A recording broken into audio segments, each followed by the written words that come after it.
Quand on prépare un voyage en Thaïlande, Kanchanaburi apparaît souvent comme une simple excursion depuis Bangkok, un aller-retour dans la journée pour voir le célèbre pont de la rivière Kwai, puis retour dans la capitale. Mais si vous prenez le temps de rester quelques nuits ici, vous allez vite comprendre que la région mérite un bien davantage. Le soir venu, l'ambiance change complètement en direction le marché de nuit de Kanchanaburi.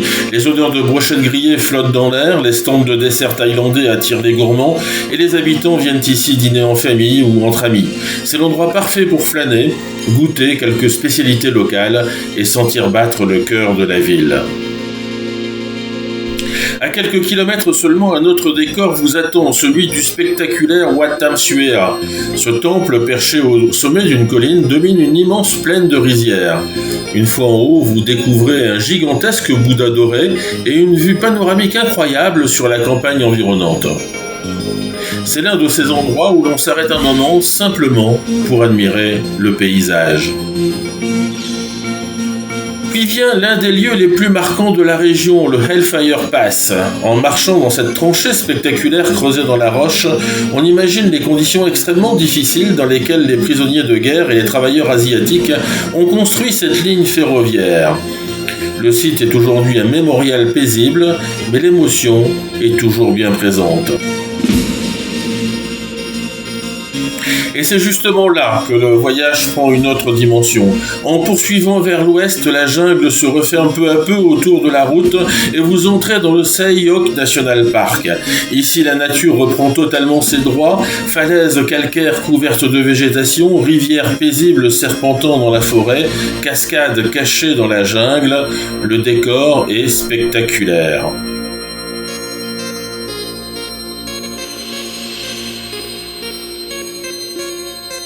C'est aussi dans cette région que l'on peut voir l'une des lignes de train les plus impressionnantes de Thaïlande. Le train longe parfois les falaises au-dessus de la rivière, offrant des paysages magnifiques. Entre les randonnées, les grottes, les cascades et les balades sur l'eau, c'est un endroit où l'on peut facilement passer toute une journée, voire plusieurs. Autre décor et trésor naturel de la région, les magnifiques Erawan Waterfalls.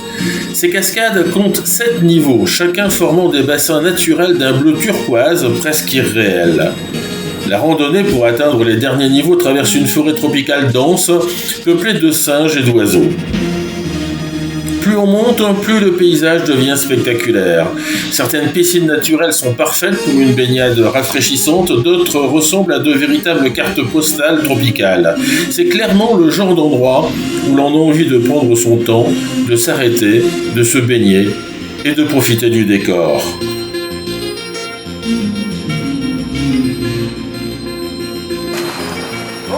Et puis il y a aussi ces moments un peu magiques que l'on vit rarement ailleurs. Dans les sanctuaires responsables comme Elephants Home and Nature, vous pouvez rencontrer les éléphants dans un cadre respectueux de leur bien-être. Ici, pas de spectacle ni de promenade sur leur dos, on observe les animaux, on participe parfois à leur repas et on peut les accompagner jusqu'à la rivière pour leur bain. Ce sont souvent ces instants simples, passés au plus près de ces animaux impressionnants, qui restent longtemps gravés dans les souvenirs. Alors finalement, Kanchanaburi mérite-t-elle seulement une excursion d'une journée ?